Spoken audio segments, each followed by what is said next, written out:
Coach, welcome to the league and your thoughts about the upcoming season, or we can go straight to questions. Just fire away at questions. Okay, we're going to go straight to questions. So we'll take the first question for Coach. We'll start right here in the middle. Right up here in the middle.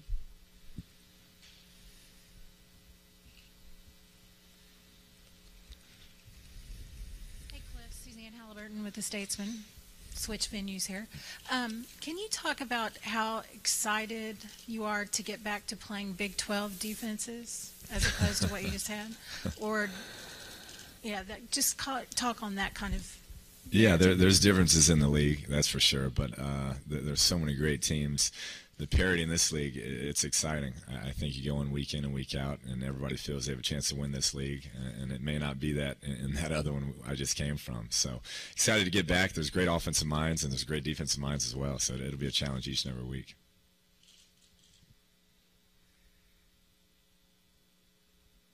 We got a question on the far outside right.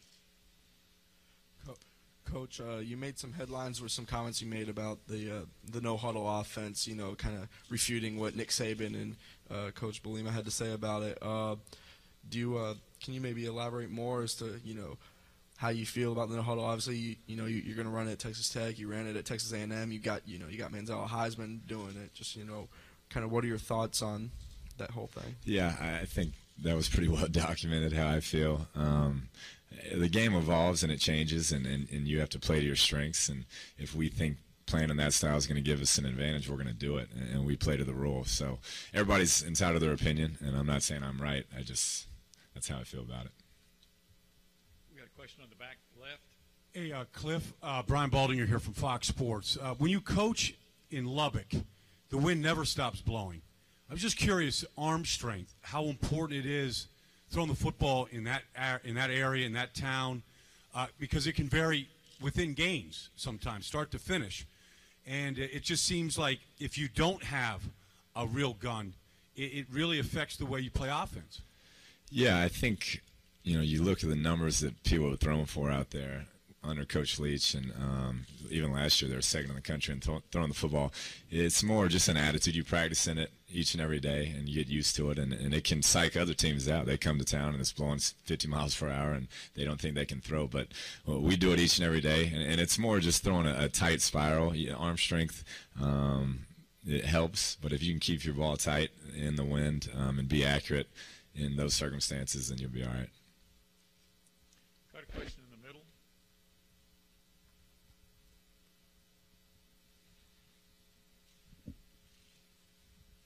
Cliff, Tim Griffin with the San Antonio Express News.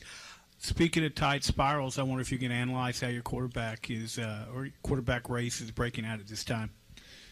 It's been good. We were really pleased with Michael Brewer and Davis Webb's progress in the spring. Those guys kind of separated themselves from the rest of the pack. So we'll get them to fall camp, probably go about 2 weeks, and it varies before naming started, but try and get 2 scrimmages in, see how the 7-on-7's gone this summer, see how much film study they've done, and just who separates themselves. And we did a similar deal last year at Texas A&M. Worked out a little bit for us, so hopefully we have that same success. Question on the aisle. Kevin Gorman from the Pittsburgh Tribune-Review. Can you speak to what it was like coaching in the SEC and the divide between the SEC and other conferences, and what it's going to take for the Big 12 to catch up and other conferences as well?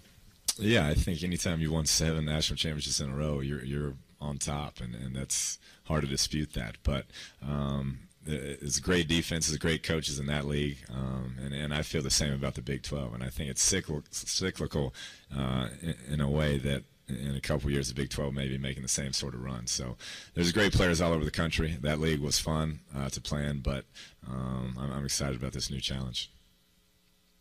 Question on the outside left. Barry Trammell with the Oklahoman. Cliff, last season at A&M you had the spread offense, but you also had a really mobile quarterback. Tech, traditionally the last 15 years, you guys have been pretty stationary. Brewer, at least, has got some good feet. Is that something you plan to do with the Tech offense going forward, is keep the spread concepts but but have a quarterback who runs around? We're big on having a QB that can extend plays, and it doesn't have to mean rushing yards always. You know, in Houston we had Case Keenum, who had great feet, and he could keep a play alive by getting out of the pocket, finding his receivers downfield. So we definitely want a guy who can move and escape the pocket and keep things, really extend the play down the field. Question on the rear left. Casey Kieran, K-Texas in Abilene. Can you talk about Clayton Nicholas? And I know you just said you like a guy who can use his feet. He's not really known for that. What can he do over these next couple of years to fit himself into your philosophy? Yeah, Clayton did a good job at the end of the spring picking up the system, and I thought he performed really well in our spring game, and he probably has the strongest arm, one of the stronger arms I've been around. So he's more athletic than you'd think, and he really has come on strong lately. So it'll be interesting to see how he does starting fall camp. Got a question in the middle about halfway back. This Jimmy Birch, Fort Worth Star-Telegram. Kliff, obviously you've taken a job at your alma mater where you had great success as a player. What, in your mind, are some of the biggest challenges with living up to what you did there as a player and then trying to replicate that level of success as a coach going forward? Yeah, that's a great question. I think after getting out there, we really started with our team motto is, hey, get better each and every day. And the heights Coach Leach took that program, I mean, those are hard to repeat. I mean, that's something that had never been done out there. But we're excited about our group. I think last year they were 8-5, and definitely have lots of room for improvement. So it's not like we're coming into a program that's broken. We're just coming in trying to put our spin on it. Question in the middle. Scott Fitzgerald, RaiderPower.com. What would you say to people who overlook or maybe disrespect your running backs and your running game? Yeah, that's another good question. We have a great group. There's 4 or 5 guys that we think can all start at a lot of places in this country. So we got to find ways to get them the ball, and that's a big part of our offense. Last year we led the SEC in rushing at Texas A&M, and we're going to play to our strengths. And if we can run the ball every play, we'll do it.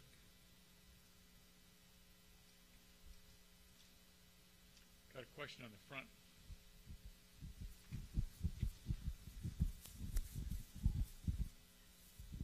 Stephen Hoggs with the AP. Kliff, I know you've been on the job a couple months, and I know you've had other successful jobs in college football being young, but is there still a surreal feeling for you knowing that here I am 33 years old and I'm about to be the head coach of my alma mater, a job I'd probably love to be in for a long time, and how do you kind of relate that as you get ready to really get to work now? Yeah, you have those moments, but you just try to not let it overwhelm you. You know, you just attack each and every day.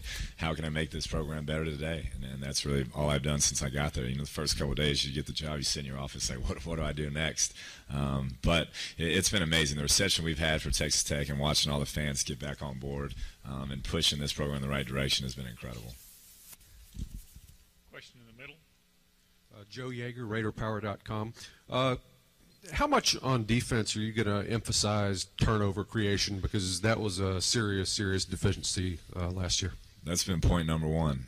In this league, teams are going to get their yards with this many great offenses. You got to be able to take people away and slow them down in the red zone. And we were last in the Big 12 last year, and I think 117th overall. And to win 8 games and be ranked in that place is pretty impressive. So that's been something we've harped on from day one and will continue to emphasize.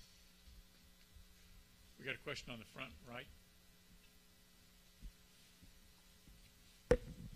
David Oven, ESPN.com.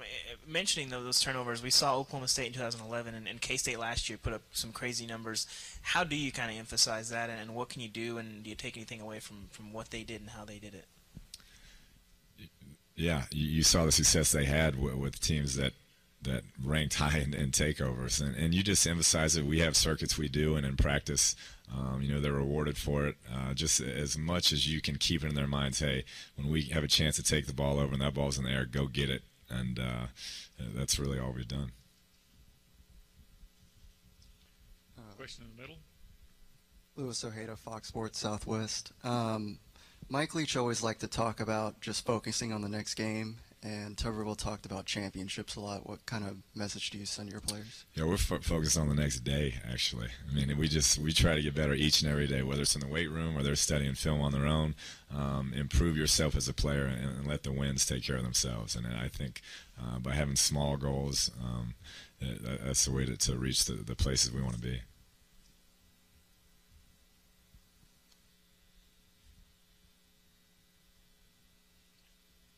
surely you got more questions for Coach.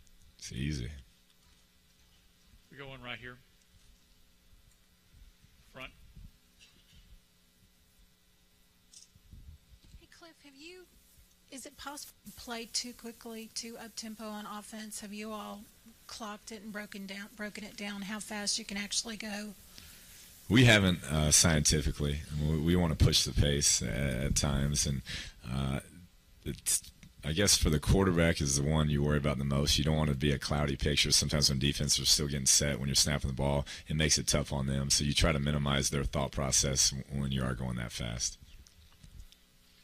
Question on the aisle.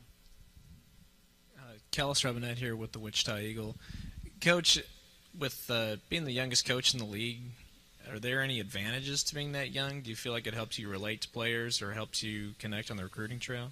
I hope so, and I think not only age, but being at a place that I played and wasn't too far removed from, I think that helps. It's easy to sell a product when you've lived it and you love it, and you're talking to the parents, you're talking to the kids, and so hopefully they see that passion. We had a question right over here. Right. Kliff, you've kind of Rob Cassidy at Rivals.com. You've kind of been on both sides of this thing. How do you think Texas A&M going to the SEC has affected the recruiting landscape in Texas?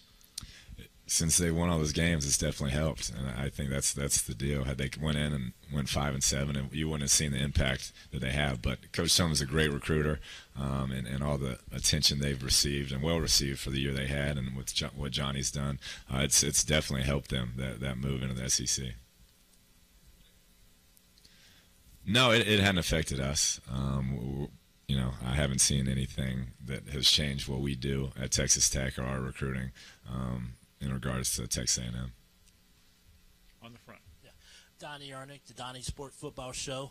And you mentioned about the offense, and Texas Tech is known for that. But at the end of the day, it all comes down to defense. How do you shape up your defense compared to the rest of the league? And you mentioned that the grade between the SEC and the Big 12, how far is the gap? Yeah, on the defensive side, we brought in Matt Wallerstedt, who was the defense coordinator at Air Force and was at Texas A&M last year when I was there. He's very aggressive, attacking schemes. He's got an experienced group coming back. The guys have learned 5 defenses in 5 different, years. So still some learning going on there, but excited about our defense. Really pleased with the progress in the spring. And then as far as the SEC Big 12 gap, I just think it's a case-by-case basis. If there's some great teams there and there's some great teams here, and it depends on the year. We got a question in the rear middle. Travis Brown at the Fort Worth Star-Telegram. What do you see as the biggest and most relevant difference in the Big 12 from when you played and coaching now?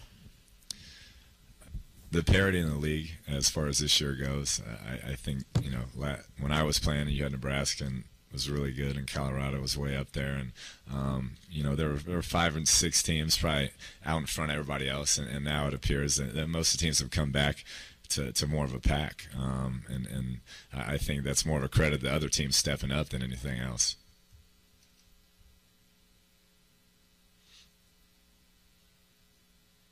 Anything else for Coach?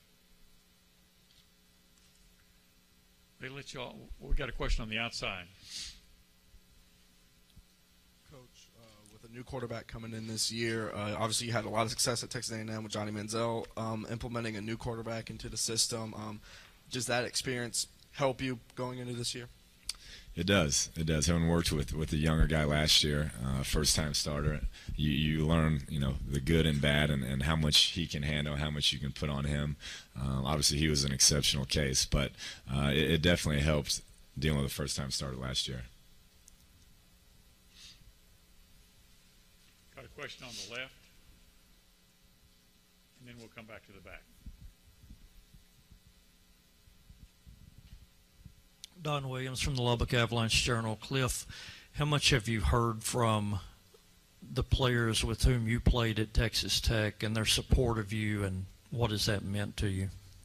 It's been incredible. The reception has been really overwhelming from players and fans, and it's good to have all those guys back. when I played for Spike Dykes, I played for Mike Leach. So that's I don't know how many years covered, 25 years of Tech football that I can relate to. So to have all those guys back in the program, all pushing in the same direction, has been great. Casey Kiernan, K-Texas and Abilene. You've got a couple defensive backs, Keenan Ward and Dee Paul, true freshmen, who are quarterbacks at their high school. And they've converted to DB. Do you feel like being the quarterback that is more of a reflection of how they can understand the game, or it's just they were the best athlete at their school at the high school level? Yeah, I think a little of both, and I think somebody that's done a great job of taking quarterbacks and turning them into great defense players is Gary Patterson. You look at some of the guys he has over the years. That usually in high school they're going to put their best skill athlete at quarterback, and then if those guys can make the transition to defense, they usually have a great understanding of the game, very athletic, and have great ball skills. Hey, Coach, one more question about the quarterback competition and just using Johnny Manziel as a reference. Obviously, last year at this time, nobody knew that he could do what he did. But we found out what he could do once he got on the field in real games. There is still a part of you, I would think, right now, with the competition still going on, that you're not sure what these guys are going to do until you actually go out and play a real game. There's no doubt. You never know how they're going to react when the lights come on, and how do they keep plays alive? How do they lead when things are going bad? So there's definitely a lot of those elements. And so hopefully it turns out like it did last year for us. It makes it a lot of fun. Question on the middle left. Kliff, Bryce Cherry, Waco Tribune Herald. You guys play Baylor this year in Arlington and have for the last few years. Do you like that as a neutral site game, or would you like to see it continue in the Dallas area? Yeah, I have not been a part of it yet. The feedback I've got from the players and the fans, I've heard it's been great atmospheres, been great games, and I think it's fun for our players to get to play in that arena where the Cowboys play, obviously. So I'm excited to be a part of that and see what it's like. John Warner, Waco Tribune Herald. Kliff, can you give us some idea what your schedule's been like since you were hired? I guess obviously you've talked to a lot of alumni, fan groups, that kind of thing. Yeah, there's been a lot of that, a lot of speaking engagements, a lot of administrative stuff, and I've never pretended to have all the answers. It's been a learn-on-the-job type deal, and so you try to get done on all you can get done in one day, and wake up the next day and do it again. So it's been a great experience thus far, but definitely ready to get to the football side of it.